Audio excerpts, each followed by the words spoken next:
right, I'm live from the Hacienda garage, as it were. I think I'm live.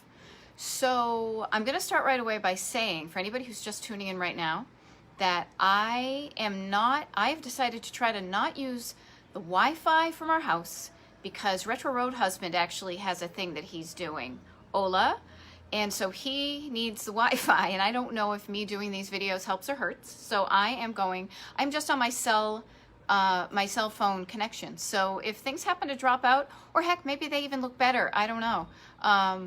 That's why. So that's a little behind the scenes technical stuff that's going on. I was also waiting because, as you know, or as you can see, I am kind of outside. I am in what I'm calling the Retro Roadmap Summer Office, otherwise known as our garage, because I have been doing these live Retro Roadmap Facebook Lives since March 17th. March 17th. So that is like 3 months from yesterday. So that's crazy. And most of them were done in our living room, but I was getting kind of sick of hanging out in my living room, right? Yeah, check out how long my hair is getting. Isn't this crazy? Isn't this crazy? So I decided, actually it was really neat because this is supposed to be crappy rainy weather for the next many days. Debbie, nice to see you. Long time no see, huh? But the weather has actually turned out absolutely beautiful. So that's why I'm out here now. And then, as I mentioned, Retro Road Husband has a thing. He's doing a little bit of a live thing with somebody else later on this afternoon. So this works out perfectly. So welcome, everybody. Thank you for tuning in. Thank you, Jerry. So in any case, couple of things. So first of all, talked about my hair. I'm getting used to the fact that my hair is so long because of the COVID and the COVID coiffures, I think we were calling it. And it's really hitting home the fact that my hair is so much longer than I'm used to, because all this week, just so you know, if anybody is on Instagram, if you use Instagram, I am doing an Instagram live every night this week. Actually, every night from the 14th to the 27th, because I am, you're right, I am celebrating my trip that I took last year on Route 66. And I didn't know how to do, whoa, here comes the rain. I didn't know how to do an Instagram live. This was all new to me. Last year when I did my Route 66 trip, I didn't know how to do a Facebook Live, and it showed. And even right now, sometimes I'm wondering, like, where do I turn? Where do I put my hair? But in any case, what I decided to teach myself this year was how to do an Instagram live. So if you've never tuned on to like the Instagram TV, if you don't even have Instagram, maybe this is an opportunity for you to learn something new. You know, put Instagram on your list of skills on your LinkedIn page, and who knows. But that has been a lot of fun. So today's a double whammy for me. Today is definitely a glasses and lipstick kind of day. JC, long time no see. So today is actually my 25th Facebook Live since the quarantine. I started out just wanting to connect with people, and then I decided how much fun would it be to share my knowledge of the cool vintage and retro places from every single state in the Union.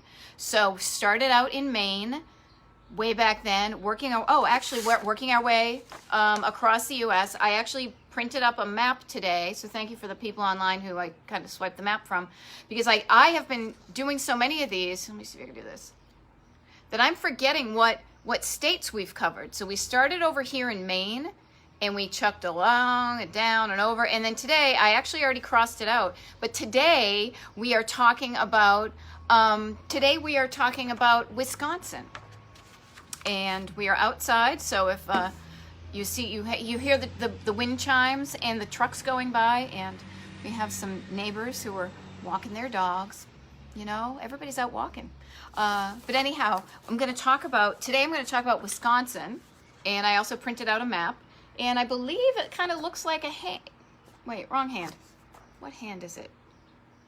I'm getting so confused with like the whole flipping of the camera thing. It's kind of embarrassing. Anyhow, it looks like a little mitten, right?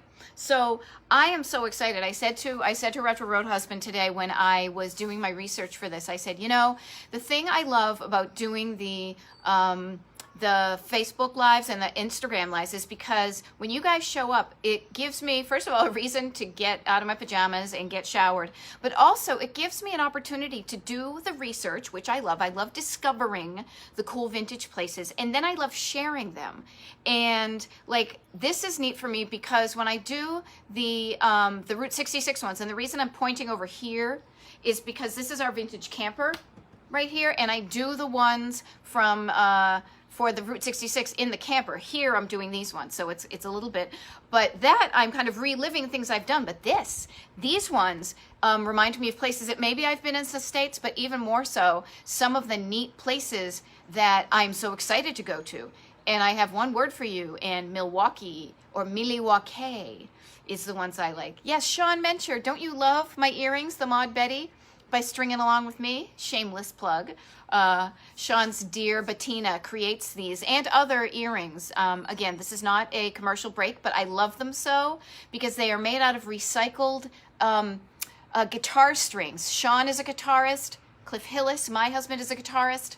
And yes, all dressed up and go to the garage, you know? Why not? So I just love spreading the good vibes, and I think Bettina does such a great thing that I am more than happy to show off the earrings that she makes because I think it's fabulous when you know creative friends. I mean, come on. So anyhow, talking about Michigan today. No, we're not talking about Michigan. I just read Michigan. I keep on saying Wisconsin. Whew, deep breathing. So, couple of things before we get started. One is if anybody is a member of the Society for Commercial Archaeology. I am a member, and this is the group that started way back in the 70s before there was the internet, and it was one of the only ways you could find out about the places that I call cool vintage places and retro fun. They have recently celebrated their 40th anniversary, and they're still around. A bunch of wonderful people. I am a member myself. The whole reason I bring this up is because it was just last year that the SCA, they do these annual events where you can go, like we went to a Cincinnati one, which was awesome. You get together with people and you do tours. They did one for their 42nd annual conference. They went to the Wisconsin Dells. And the reason I tell you about that is if you are a member, and I think maybe even if you're not a member, you can pay for it, but they did a wonderful PDF of all sorts of places to go in the Wisconsin Dells that is a great kind of counter, like a accompaniment. So if you want to go to the Dells in Wisconsin, that is going to be a great thing to have. I will put the link to that in the comments once I sign off today, but that was kind of neat to find out because there's all sorts of cool things. So just getting started, as I said, I sometimes try to show you on the map where we are, but I'm going a little bit all over the place because there were things, it was kind of like the rabbit hole. One thing leads to another, leads to another, leads to another, you know. So I'm just going to start with my notes and see where that takes us. Because like travel, sometimes you know where you want to head, but you take some different routes to get there. I'm so just drive your lifing right now. So anyhow, I spoke about the Wisconsin Dells. So the Wisconsin Dells are on the Wisconsin River, and they are kind of a classic. They used to be old school, and there's a lot of new stuff in there, but they're like a little vacation destination with all sorts of entertainment centers and theme parks. There's one called a lot of water parks they have there, but there's some really cool old school and a lot of neat history there too. Couple of things that I thought were so cool. Now, keep in mind with everything I speak about on this on this trip, I speak about them as if we are in the present and everything is fine, but please note, I'm speaking about them in the present tense, but things literally change from day to day with if places are open because of the COVID and because of the virus. I tried even yesterday when I was putting stuff online to say, here's where they are today, and literally within hours, a place had changed saying, no, you know what, we're not going to be open anymore, things have changed. So please use these live videos that I do as an inspiration. Get inspired to go on the road, take notes, get yourself all charged up to say, yeah, you know what, when I can go out there free, when it's going to be safe, that I, have some places I want to hit the ground running. I just don't want to goof around and hope to find some stuff. I want to research it and go to the places because that's what happened to me here. So one of those places for me has been the Wisconsin Dells. Some of these things are not open this summer because of what's going on, but the Big Sky Twin Drive-In Theater is right around there. They also have the Hal Edwards Orchestra. Now talk about old school, an orchestra that plays at the Wisconsin Dells, and it's been doing that for decades. Here's one that you can even just imagine the pictures of the people and on pyramids, because they are the Tommy Bartlett live water skiing tour show, rather, on Lake Delton. Like that old school, hey, let's go watch people do tricks and tips on water skis. And then a bunch of riding stables, if anybody likes to ride the horses. I love that. We did that when we were in Palm Springs. Retro Road Husband, whose first time he was on a horse, he did a great job. He did a great job. Jeff Cooper, really nice to see you. Hello from the to the UK, as it were. So, and there's also a railway museum, the Mid-Continental Railway Museum.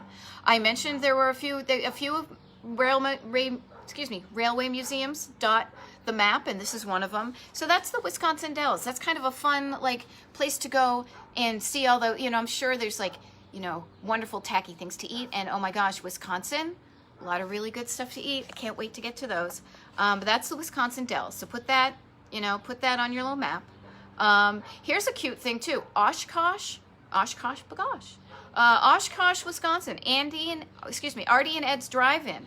Opened since 1948 as a root beer stand, and according to what I read, this is the first root beer stand that I have seen that actually does have the car hop service, where they take the tray out to your car and hang it on the window.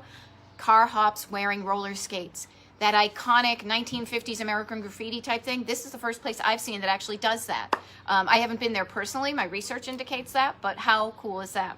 Also, because you are in your own car and they can socially distance, some of these wonderful drive-in movie theaters and drive-in restaurants are doing, they're going to kind of be okay through the COVID. Or not as great as they want, but not permanently closed like some of the sad things I've heard of. So anyhow, that is Artie and Ed's Drive-In in Oshkosh. Now, Baraboo, Wisconsin, is the home to the Circus World Museum, the former headquarters and winter home of Ringling Brothers Circus. And they also have a wonderful historic carousel there. A Herschel Spellman from 1917. If you know me, and I think you do after 25 of these episodes, and I do have a soft spot for vintage carousels. I have a wonderful friend. Anybody who wants to get a vintage carousel restored the right way, I've got the gal for you. So if you know of anybody who wants some carousel restoration work, my Betty knows the people who know how to do that stuff. So that's Baraboo, Wisconsin Circus World Museum. So if you're into the circus, I know also down in Florida, our friends live in Venice, in Sarasota, Ringling Art Museum. There's all sorts of circusy things down there too. Jerry Gray, yes, I can roller skate. Yep. Ooh, I wrote to myself, Outsider Art Alert. Now, this is a place that I found out about, I'll be honest, because of the Society for Commercial Archaeology's Wisconsin Dells Conference. Dr. Evermore's Sculpture Park. Again, I have a soft spot for places that are called outsider art. And what's outsider art? Well, it's pretty much anybody who wants to be an artist starts creating art. They can do paintings, whatever. It's like kind of artists with no formal training, or maybe somebody who's creative and just has an inspiration. Howard Finster, Kip Ramey, Dr. Bob, all of these places. And the Dr. Evermore's Sculpture Park in Sumter, Wisconsin, is the largest scrap metal sculpture in the world. So I just love that. I love when people take things that other people think are trash, and when you're creative enough to say that's not trash, there's potential in what other people call trash, kind of like thrifting, and make something beautiful out of it. Those are my kind of people. Those are, you don't want somebody who's like, oh, I have no idea, I'll just do what they say in the paint by numbers, though paint by numbers can be fun. But that is the largest scrap metal sculpture in the world, Dr. Evermore's Sculpture Park in Sumter, Wisconsin, 50 feet high, 120 feet wide, weighing 300 tons. So that is definitely worth checking out. That's a thing.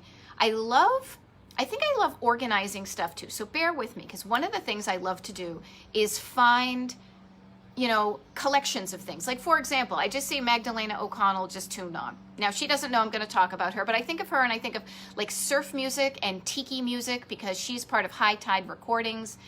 We've done a wonderful surf music festival I have been a part of with them in Asbury Park. But like, for example, tiki bars, doing a thing where you're like, let's go visit all the tiki bars in Wisconsin. Or let's go visit all the outsider art. So any way that you can find stuff you like and, get out there and experience it firsthand, I really groove on that. Actually, speaking of tiki bars, there is one here. Let me see if I'm going to hop forward because, as I said, I have my destination. My destination is to tell you everything in here before the hour is out, but I may take some winding roads and hopefully they get me back to my main route. I'm so talking about road trips all the time. But I will tell you about a really cool tiki bar in Milwaukee in a moment because there's a lot of cool stuff in Milwaukee and I want to make sure I put them all together so you get as excited to go to Milwaukee as I was when I started doing this thing. So anyhow, I will talk about that in a minute. But let me tell you about, first of all, okay, a bit of an outsider art thing, and this has a great story behind it. and then I get so excited, I choke on my own spit. House on the Rock. House on the Rock in Spring Green, Wisconsin, is a tourist attraction. It's been open since 1959. It's a complex of architecturally distinct rooms, streets, gardens, and shops designed by Alex Jordan Jr. So here's a crazy story about this place. Now, I've not been, and I so want to go. It has literally been on my bucket list for way too long because it is a roadside attraction. It's got that element of outsider art because it's a little bit odd. It's a little bit, I don't want to say creepy, but there's an interesting story behind it. So the story goes that Jordan was a big fan of Frank Lloyd Wright. Well, he lived in the right place. I'm crying because Frank Lloyd Wright's home state is Wisconsin. Okay, so the fact that I'm cracking myself up. I'm sorry, guys. So he loved Frank Lloyd Wright, and so he got in touch with Frank Lloyd Wright and was like, "Hey, can I here's a house I designed. What do you think?" Like wanting approval. Well, Frank Lloyd Wright didn't really mince words, and here's the quote. It was like Wright looked at the plans and told Jordan, quote, "I wouldn't hire you to design a cheese crate or a chicken coop." I guess he was an alliterer like I am. He says, "You are not capable." Well, that was not nice of Frank Lloyd Wright. Kind of jerky, frankly. I mean, it makes a good story, but I feel kind of bad for Jordan. And then Jordan turns to the camera and says, "I'll get you. I'm gonna build a crazy house up there. I'm gonna build a house on the rock." Which one is my hand? "I'm gonna build a house on the rock." That's what he said. And he built this crazy house filled with all sorts of collectibles and things like that. So it's definitely a one-of-a-kind place. As I said, that is the House on the Rock, Spring Green. And I'm telling you, it is totally on my list. So yes, how convenient that I also just happened to mention that Frank Lloyd Wright's home state is Wisconsin, and it's really neat. I looked, and they actually have, pardon me, I gotta scratch my nose. I think that means money's coming my way, or just that I have an itchy nose. They have an app called the Right Way, and it actually helps you tour.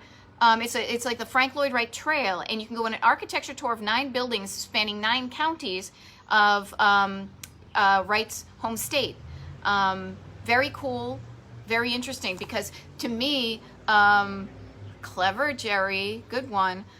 Frank Lloyd Wright is definitely like the grandfather of mid-century modern architecture in the U.S. I mean, so many great places. My mid-mod map project that I'm working on, or and I'm just trying to get the word out and do a big, nice coffee table book someday and go on tours and show people. So many Frank Lloyd Wright buildings are out there that you can go to and just see from a distance, or better yet, you can tour. Some of them you can stay in.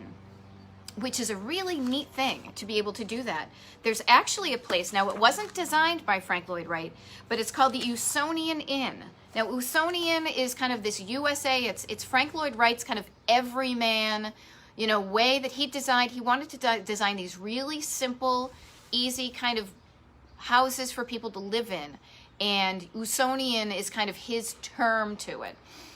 So you're going to hear that a lot in the Frank Lloyd Wright things. Trust me, I was an architectural enthusiast. I was an art history major. I will not bore you with, you know, the jargon, frankly, because it can get a little bit like, you know, eye-rolling. But some of it is really neat if you just don't jargonify it and make it wicked boring, just pretending like you're, you know, fancy stuff. But the Usonian Inn, I forgot where it is, crap. I will put that in the notes too.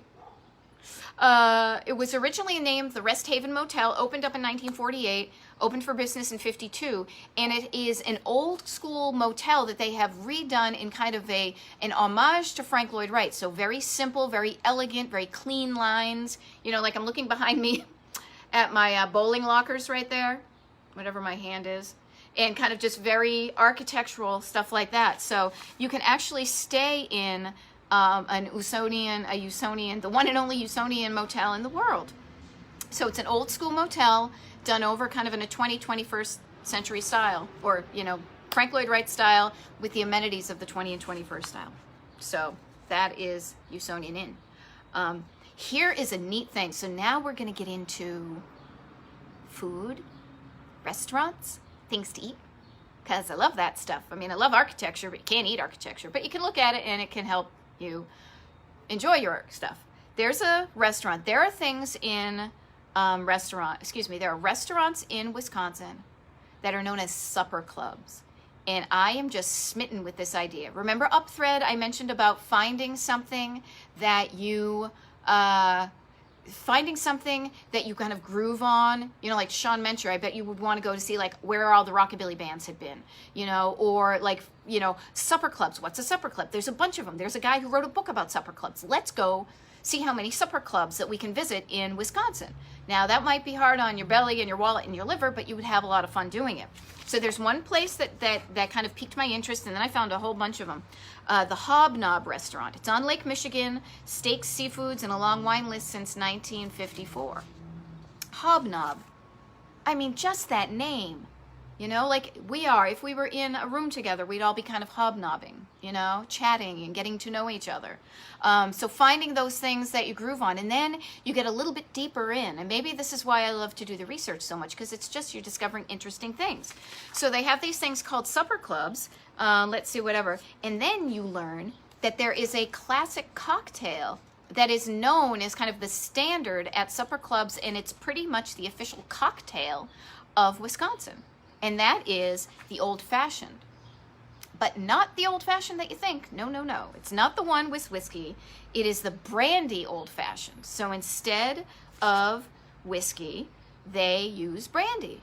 And then the funny thing is if people from Wisconsin go any place else in the U.S., they ask for an old-fashioned. And many places, you know, brandy is not that, much of a popular drink elsewhere. So let me see what it says here. Wisconsin supper clubs. Oh yes. So here's another cool thing too. If you want to learn more about supper clubs, I apologize, and I'm not getting a spiff, so whatever. There's a book on Wisconsin supper clubs, and there was a really interesting documentary that somebody did that's free on YouTube.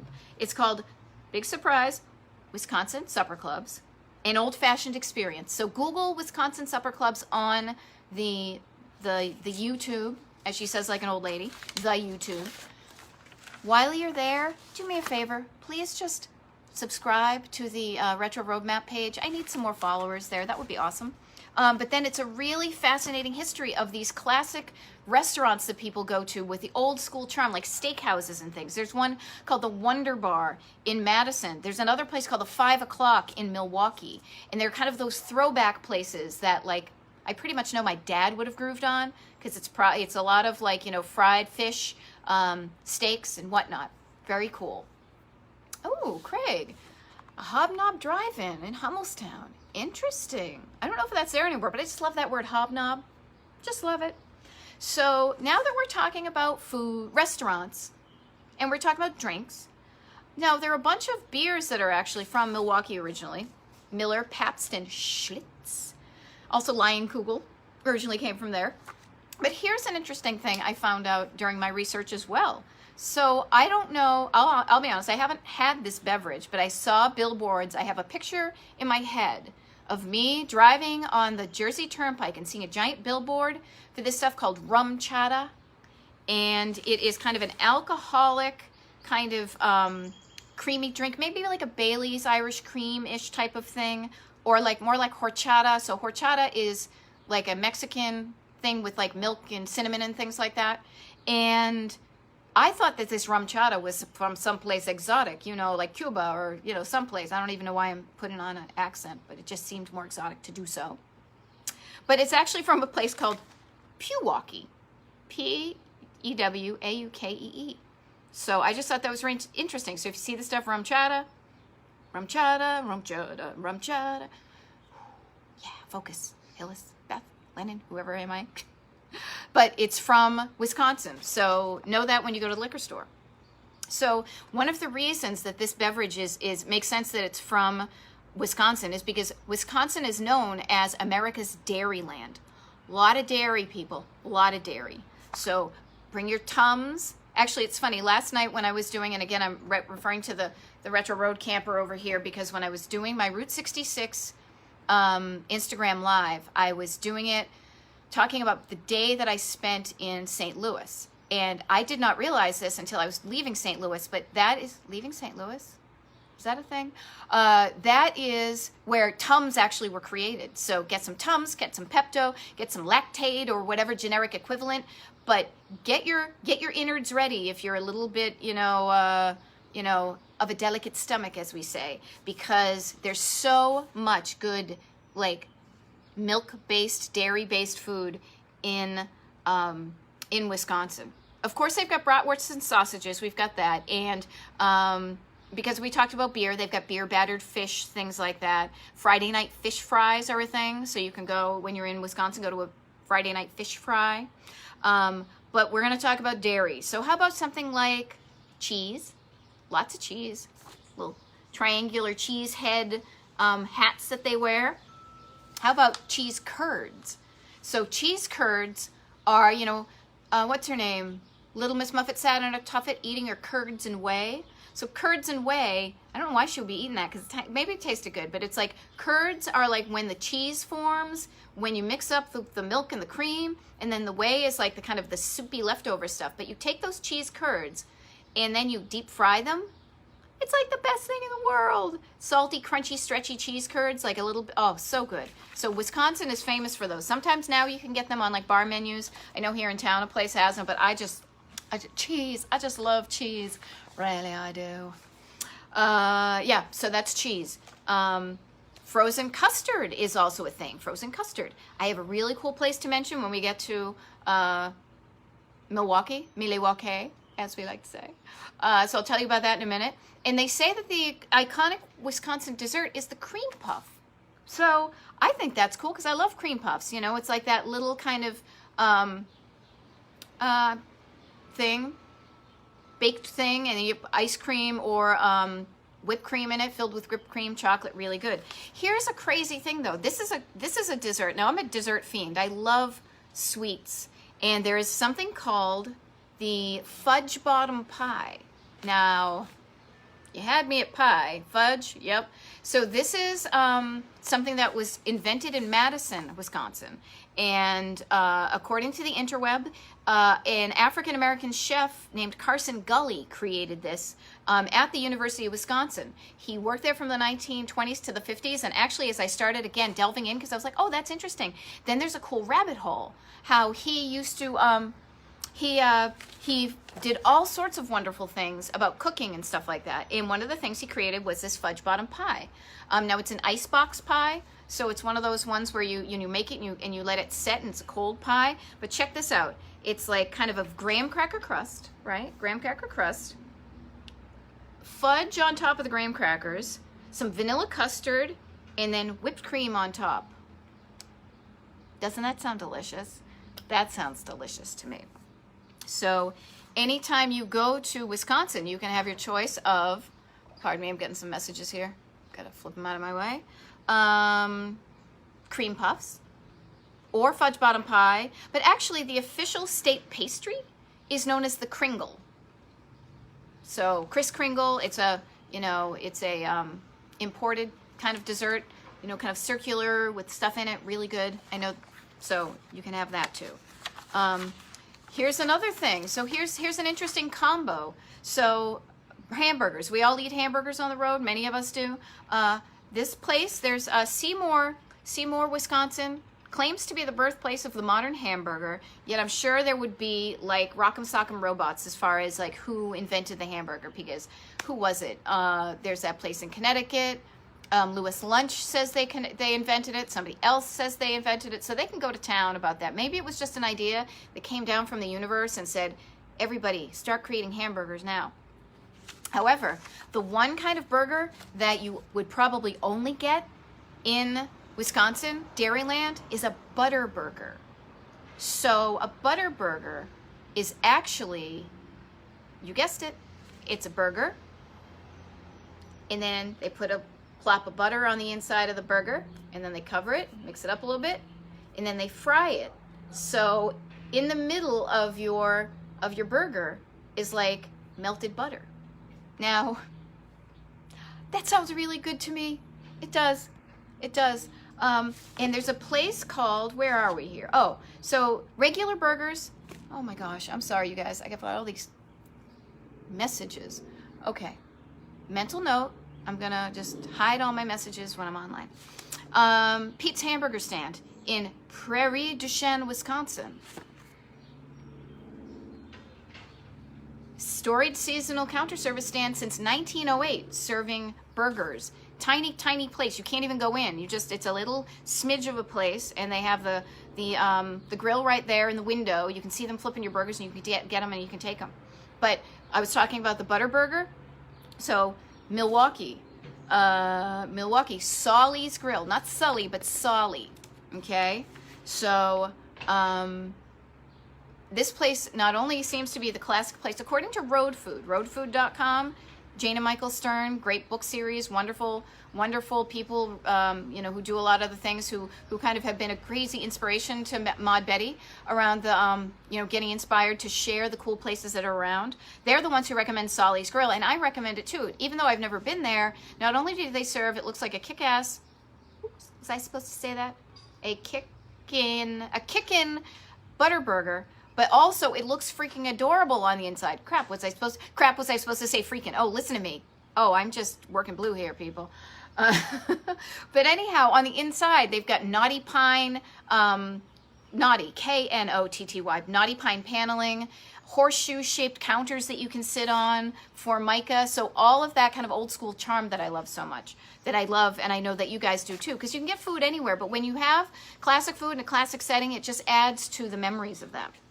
So there are a few more places that I want to mention in Kenosha, or a few places I want to mention in Kenosha, but then we're going to hang out in Milwaukee for a while, because I've got some really cool places to share there. So the first one is an adorable little place called Jack Andrea.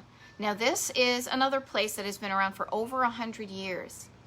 It started as like a soda fountain, and now it still has the cafe aspect, but they still do use the soda fountain. It is a wonderful long marble counter where you can sit at the counter and get yourself like a soda or ice cream, and they also do sandwiches and things like that. Now, unfortunately, right now, because of the COVID, that isn't open, but it's also an adorable little gift shop. And the neat thing is that it's still family owned and operated. They are now, the 4th generation of their family is now running the Jack Andrea shop in Kenosha. Now, here's another thing. Lesson learned, don't judge a book by its cover. This is what I learned, because somebody recommended, I think my friend Paul recommended Frank's Diner in Kenosha. Now, I'm an East Coast gal, so I'm a bit snobby about my diners. You can call something, you can call them graphic novels, but they're still comic books to me. You can call it a diner, but just because it's like a long, narrow building that, has got counter seating, may not be a diner. Well, Prove me wrong, because when I saw this picture of Frank's Diner in Kenosha, it was just looked like a big plain brick building, right? And I'm like, oh, okay, whatever. But luckily, I took an extra second to look for interior photos. Lo and behold, it's a glorious, beautiful, vintage diner, kind of encased in brick. Come to find out, it's been there since 1926, that it's a Jerry O'Mahony diner. So remember when we talked about, where were we? Where are we? Over here in New Jersey, right? So New Jersey, sorry, it's getting windy out. So we're over here in New Jersey. That's where O'Mahony diners and many classic diners were made in what do you call them? Factories, right? Sorry, take two. Made in factories. Then the diner, because it's so narrow, they could put it on the back of a train, you know, the long way, and they trained it. I want to say they trucked it up, but they trained it all the way. It was on a train all the way from New Jersey to Kenosha, Wisconsin. Where it is to this day, it's just enclosed in brick, but you can still see the outside panels. You can still sit inside the actual diner with its barrel roof, and it's absolutely gorgeous. Here was a funny thing I just had to share, because again, this is one of those things that, you know, there's got to be a story behind it. So Frank's Diner in Kenosha, on their website, they indicate that, because it's been around for so long too, like through the decades, Frank's Diner has hosted many celebrities. And I love their list of celebrities. And I know there must be a story about this last one, so I'll just rattle off a few. The Three Stooges, Lawrence Welk, Bela Lugosi, Duke Ellington, Liberace. I mean, all these guys, you gotta love them. They're so classic. Also, Mark Ruffalo. I think he's a live guy, unlike some of these. The iconic pop band Badfinger spent some time at Frank's. Members of the Buckinghams. Now, I'm totally blanking on their classic 60s hit, but if anybody knows it, please put it in the comments. And by the way, yeah, I forgot to mention, hopefully some of you know about some of these places, but if you have any recommendations for Wisconsin, I meant to say this kind of at the top of the hour, but I get so caught up in sharing. But if you have any favorite places that you want to share with people, put them in the comments. And primarily just on this state, because then people who are watching with you can learn about it. But then also when these videos are archived on the Retro Roadmap videos section, people who are unable to tune in during the afternoon can actually find out about the places that you mentioned too, and so can I. So, Jerry, we'll get there. Hold on.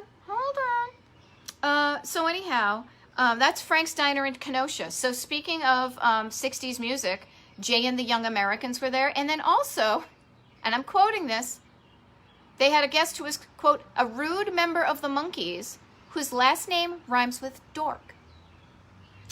Well, I know that dorky monkey is no longer with us, so we can't get his side of the story, but you know there's got to be a story. What happened when Peter Dork went to Frank's Diner in Kenosha, you know? Inquiring minds want to know. They are also, at Frank's Diner, famous for their garbage plates. So their plays, oh yeah, Don't You Care. Don't You Care. Thank you, Marianne Buckner. Now I'm getting all, maybe I'll listen to that when I go back in the house. Thank you so much. And of course, the Monkees had so many great hits. Okay, so here is a neat thing, because we were talking earlier about tiki bars. Now, there is a tiki bar in Kenosha. It's called the Rendezvous, or as I would mispronounce it for humor's sake, the Rendezvous. But that's only been open since 2005. Now, I'm not saying only. So if you're a tiki bar person, you know, you go to tiki bars, old, new, in between, you love them all. Looks like a really cute place to go to when you're in Kenosha. However, we're moving on to Milwaukee, which to me has one of the most crazy, awesome, like I turned my pin in my map into like a giant red X because I need to go there place. But anyhow, was it last episode? I think it was, where I realized how much I quote Wayne's World, the movie Wayne's World, and I was talking about my jobs with hairnets and name tags. So when I was researching for Milwaukee, I was like, oh, you mean Milwaukee? Now, if anybody has ever seen Wayne's World, which if you haven't, you totally should. It's literally, I decided it's like one of my favorite movies ever. I quote it all the time. Now I lost my page because I'm so excited about it. So remember the scene when Wayne and Garth, they get their backstage passes and they get to go see Alice Cooper, and they go backstage and they're like, oh, dude, excuse me. They're like, hey, so do you come here often to Milwaukee? And then Alice Cooper's like, well, I'm a regular visitor here, but Milwaukee has certainly had its share of visitors. The French missionaries and explorers were coming here as early as the late 1600s to trade with the Native Americans. And then Pete says, in fact, isn't Milwaukee an Indian name? And then Alice Cooper says, yes, Pete, it is. Actually, it's pronounced Milwaukee, Algonquin for the good land. I just love that. That just cracks me up. I watched it on the YouTube today, and I was still laughing. Simple minds, simple pleasures. Thank you, Michael. Yeah, this is what 4 months of not having a haircut will do, and I'm getting used to it, but when I see the videos of me last year at this time on Route 66 with really short hair, it makes me realize that I'm overdue for a haircut. I may not go that short again. I don't know. Maybe I'll just dye it all pink. But anyhow, we're talking about right now, we're talking about Milwaukee, because holy freaking moly, people, there are some really great places to go to in Milwaukee, and I'm going to hit the ground running with that crazy tiki bar I was telling you about. So it's called Foundation Tiki Bar. Now, it started in 2004, again, not vintage, but kind of that vintage old school feel, kind of as a punk rock bar, but it is slowly morphed into a highly praised tiki bar. All sorts of wonderful, like, tiki decor, doing the drinks right with the classic ingredients, the music, the whole 9 yards. It is highly praised among the tiki community. Excuse me, this is the Foundation Tiki Bar in Milwaukee. And then check this out. This is a thing that I think pretty much all tiki bars should have, which is upstairs from the Foundation is a place called the Captain's Quarters. And what that is, it's like an Airbnb/hotel where you can actually stay over for the night and stay kind of in an equally awesome decorated tiki like hotel room. And I haven't been there. I totally want to go there. And I say this because if you've ever had a proper tiki drink, they taste so good, and you don't realize what a punch that they pack. So one tiki drink tastes really good. 2 tiki drinks, and you might have little X's for eyes. So Foundation Tiki Bar and the Captain's Quarters. If anybody's been here, chime in. And if anybody hasn't been there, like I haven't, let's put it on our lists. So, Jerry, you were referring to Happy Days, and I also am a big fan of the Happy Days, and probably even more so Laverne and Shirley. Now, unfortunately, so there is a bit of recognition in Milwaukee. So both classic 70s TV shows were based in Milwaukee. Happy Days had, of course, it's the Fonz, you know? And there's actually a statue of Henry Winkler as the Fonz in downtown Milwaukee.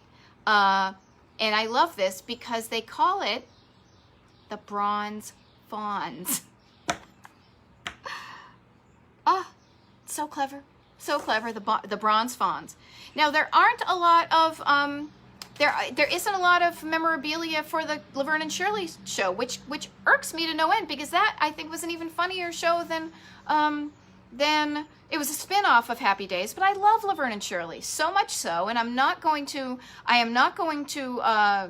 bore you with the whole thing, but when Retro Road Husband and I were in Wisconsin, we were there last fall. Now, we had to drive right past Milwaukee because we were with a band that was playing in a town above Milwaukee, which I'll talk about in a minute, but we couldn't stop. And that's one of the bummers about traveling with people, and when you've got like an agenda to do, you can't just say, hey, let's stop by here and go get a picture taken with the Bronze Fonz. But what you can do is you can drive past Milwaukee and you can sing the theme song to Laverne and Shirley, you know? Give us any chance, we'll take it. Read us any rule, we'll break it. That one. I can't remember who was in the car with us, but I decided to mix it up and change it to the first person like it was my theme song. Give me any chance, I'll take it. Give me any rule, I'll break it. I'm gonna make my dreams come true, doing it my way. So anyhow, you too can do that when you're in Milwaukee. Kind of like in Wayne's World, where all of a sudden they go into, I don't want to give it away, but you know, if you've seen it, the Laverne and Shirley scene, Oh my gosh, I almost wet my pants laughing so hard the first time I saw that. So Milwaukee, Happy Days, the Bronze Fawns sing the Laverne and Shirley theme song. Shamil, Shemazel, Haas and Pfeffer Incorporated, all that. If Laverne and Shirley were real people, and if they did actually live in Milwaukee, you know that they would have gone to Leon's Frozen Custard because it is so iconic. It's on, like, its neon custard sign is just on so many cool, like, calendars and you know, pictures of really awesome neon signs with a giant L for, I'm trying to do cursive backwards, L for Leon's, Leon in neon. See, I didn't even realize that. Family owned. It's got a flared roof line. And then here's a neat thing. So you'll always see the sign for Leon's Frozen Custard. And again, frozen custard. You're in the dairy capital of the world. But then also, if you're at Leon's and you don't want something sweet, they also serve hot dogs. And here's a neat thing. If you look closely at the roof line of it, you will see just around the corner is a really cool, very intricate old neon sign that is of a dog with neon, like, wiener links, you know, like you know, running with the hot dogs in his mouth, like you would see in cartoons. Yes, they drank milk and Pepsi and Schatz beer. It's true. So Leon's Frozen Custard is also in Milwaukee, Wisconsin. I would totally go there in a heartbeat. Speaking of ice cream, speaking of cocktails, two things Maud Betty loves, there's a place that I thought when I first looked at it that it must be brand new because it's got this kind of random name. It's called At Random. So I thought, oh, this must be a new place trying to be old. No. It has been around Milwaukee since 1964. And here's the deal. They only serve, like, cocktails and ice cream drinks. And cocktails made with ice cream drinks or ice cream drinks made from cocktails, you know, like, you know, alcohol in a ice cream drink. I got nothing. I'm thinking, what's that one, like Kahlua, you know, in like ice cream? But anyhow, it's called At Random. They serve no beer or wine. So if you want ice cream or you want a cocktail, it's yours. And it's total time capsule of mid-century ice cream drinks, classic cocktails, Naugahyde, and swag lights. So that sounds like a place for Maud Betty to go. That's At Random in Milwaukee. And then here's a place that I'll share with you. So as you can see, I kind of stumble and bumble on my words, but I learned about this place called the Holler House because I actually sent in I can't remember what you call it, like a video application, submission or whatever, to possibly be a hostess of a kind of a retro roadmap style TV show. I didn't obviously make the cut because you would have seen me telling you about it, but at least I tried. And one of the things they had us do was read this script all about this place called the Holler House. And the really interesting thing about the Holler House bar is that there's a bowling alley in the basement. So if I could remember the whole spiel I did for the video that I sent in hopes of being the hostess of my own national TV show, besides me here in my garage, this is a good step forward. Don't get me wrong. It's a Holler House in Milwaukee. Great old bar with a secret bowling alley in the basement. So a couple more places before I sign off because I've got some great stories and things. And this is crazy. I totally forgot to tell you about, so I'm going to have to, I must have not put the notes down, so I'm going to have to go off script here. So one place I wanted to tell you about, oh, here we do, sorry. A little bit of, you know, old brain here. Moving up to, remember we said when I was showing you the map that Wisconsin kind of looks like, see, I can't move my hand that way, but it kind of looks like a hand. And we got the thumb here, a mitten. So up here, this is called Door County. Okay. Ooh, where can you see it? Can't see it. And two places I want to mention there. So that's, as you can see, it's surrounded, but like it's a peninsula surrounded by water. So there are a number of really wonderful places to go. And even if you just like the outdoors, you're surrounded by all that, the water and things. So Sturgeon Bay is in the thumb of the hand. There's a place called the Countryside Motel and RV Sites. Now, I have a bit of a soft spot for this place. I've never been there, but the folks who own it reached out to Retro Roadmap a couple of years ago, and they had just bought it and they wanted to paint it some retro colors. So they actually asked some Retro Roadmappers if they would chime in and discuss what colors to paint them. And I believe they chose something based on what some Retro Roadmappers said in the comments. So I love that. But the really kind of even the more interesting place in that vague neck of the woods is in Sturgeon Bay. It's called the Holiday Music Hotel. Now listen up if any of my music friends are on here, and also I'm going to tell Retro Road Husband about it to remind him that we need to go to Wisconsin, is a place called the Holiday Music Hotel, and is the world's only fully operational motel featuring live music, collaborative songwriting retreats, and a radio station that exclusively broadcasts the music created within its own walls. Now, I readily admit I totally read that because I couldn't make up stuff like that. But how neat is that? It's an old school motel, and you can go and they have live performances, and you can get together with people and you can write songs, and then they play the music over there, and they have a music festival in that area.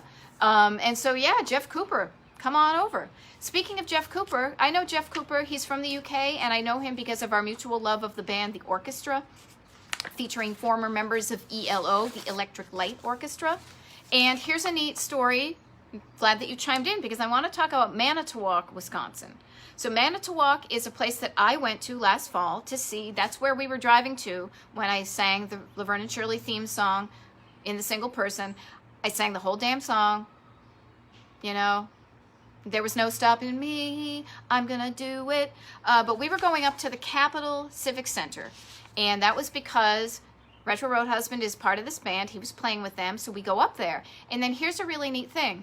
I wasn't sure where exactly we were going, so I did a little bit of research for Retro Road Map-worthy places. But sometimes you just get a little spidey sense about places, and if you follow your instincts, sometimes you can discover something really wonderful. And that's exactly what happened to me in Manitowoc. So we get into Manitowoc the first night, and we put our stuff at the hotel, and then we go down to check out the venue, which, as I said, the Civic Center. Cool old restored place downtown, highly recommend. And then as we're driving down there, I'm looking out the windows. You know, most of the stores are closed, but I saw in one window, I saw an aluminum Christmas tree. Now this was I think it was in December, maybe it was in November, but it was cold weather, so it wasn't anything good. So an aluminum Christmas tree, and I'm like, ooh, that's neat, because you don't see a lot of those recently.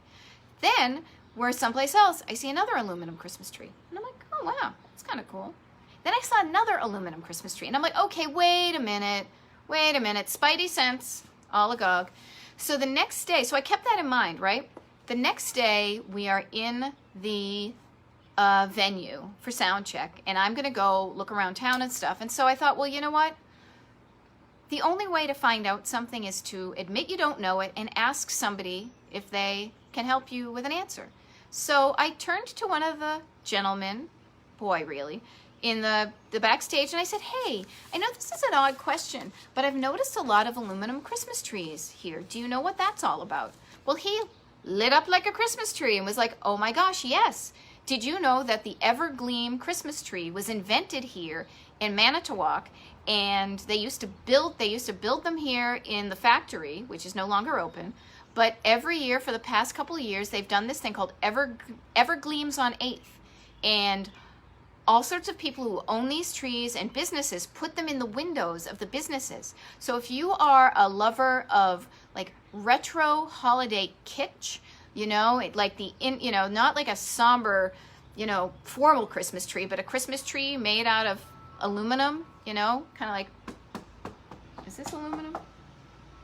Then Manitowoc is the place to go to around Christmas. I mean, it's cool to go to any time. There's this great little place that we discovered by then walking along and seeing more aluminum Christmas trees, and then doing a thing where oh, let's just go one block further, and then we found this awesome ice cream and candy place called Bernston's Candy Confectionery. But here's the deal: pay attention to the things around you that kind of spark your interest, right? They're sending little messages like, look at me, especially if you like them. Because I don't know if anybody else in the band would have noticed all the aluminum Christmas trees, but because I like them, they stood out to me. And then we found out this wonderful thing. Yes.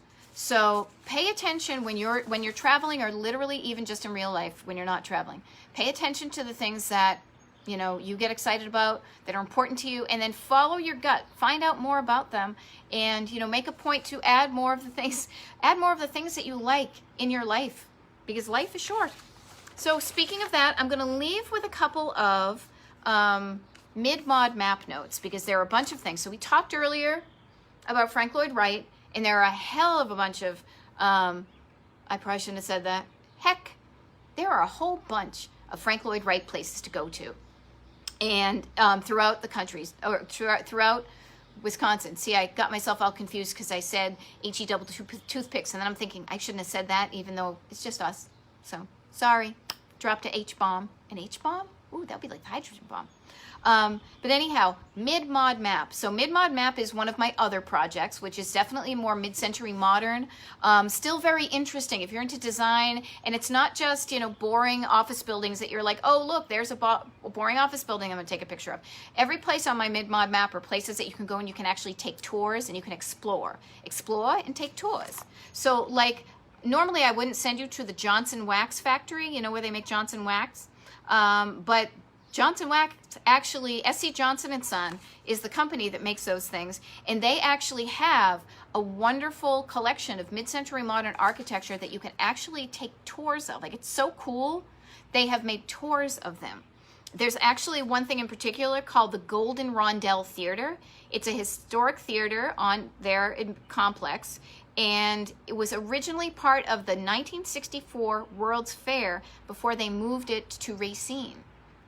So you can sign up and you can go for mid-century modern architecture tours there. So if that's your jam, like it is mine, Johnson Wax and Racine is the place to go. Also, I would be remiss if I didn't mention the Mitchell Park domes, which are these iconic domes in Mitchell Park in Milwaukee. And one of our Society for Commercial Archaeology and Just Drive Your Life friends, Jeremy Ebersole, is going to be working with them. And it's really neat. I'm so excited for Jeremy. He's got a new job in Milwaukee, and he's going to have so many fun places to go to if he listens to this, and if not, I'll tell him to watch the repeat of it. And now you also have all sorts of fun places to go to in Wisconsin and Milwaukee and all over the place. So coming to the end of it, so here's the deal. That was us right here, okay? All of these little, I'm going the wrong way. All these little dots are the ones we've covered. So look, before we go, this is the Mississippi River over here. So we have 2 more states before we're done with the complete east side of the Mississippi. How crazy is that? And I'm doing it, people. Even if it gets hot here, I might, put on the AC or something. So next week, since I'm only doing these once a week, next week will be Alabama, because I still am moving east to west. The classic road trip is always go west, kind of like Route 66 from Chicago to LA. So next week will be Alabama, then we'll do Mississippi, and then I'll do a coin toss to see if we start top to bottom or bottom to top. So that is that for this. Let me just give you a just really quick plug. And I only say plug because, I don't know, that's the word I picked. But I want to remind you that even though I'm only doing these once a week, from today until next Friday, I believe it is, next Friday, which would be the 27th, every night, 8 p.m. Eastern, I'm showing up. I'll be in the Vintage Camper, and I'm talking about the Route 66 trip that I took at this time last year. Route 66, a lot of places are open on it, so please get excited. Baraboo is the, well, you're replying to Susan, sorry. Discuss amongst yourselves. I'm sure she'll fill you in. But in any case, I am showing up in the camper every night for a half an hour. It's only half an hour, talking about where I was on this day last year on Route 66, giving tips, giving tricks. And here's the one thing to note. I took a guided trip on Route 66 with guidedroute66tours.com. Okay, I tell you that because if you're interested in one of their tips, I've arranged it, and this is, I know it sounds infomercially, but it's just true. I've arranged it so that if you end up going on one of their trips and you literally give them the secret code word Mod Betty, you will save $200 on your trip, and I will get some money from them for directing you to them. So if you're at all interested in a Route 66 road trip where you drive your car, you go with other people, tune in. I tell you about where to go on Route 66, but I also tell you about my experience with that tour. And I had such a great time on that tour. I feel totally comfortable recommending it to you. I don't do a lot of that. Like, I only tell people the good stuff, and that's the thing I remember and recommend. So if you like it, and you want to go, then you save money, and then he gets somebody getting a tour, and then I get some money. Win, win, win. Sounds good to me. So in any case, this is Maud Betty on Retro Roadmap TV, signing off, saying, just drive your life. Where do I set by? Okay, let me try that again because the number's on. Okay, take 2. This is Maud Betty saying, just drive your life.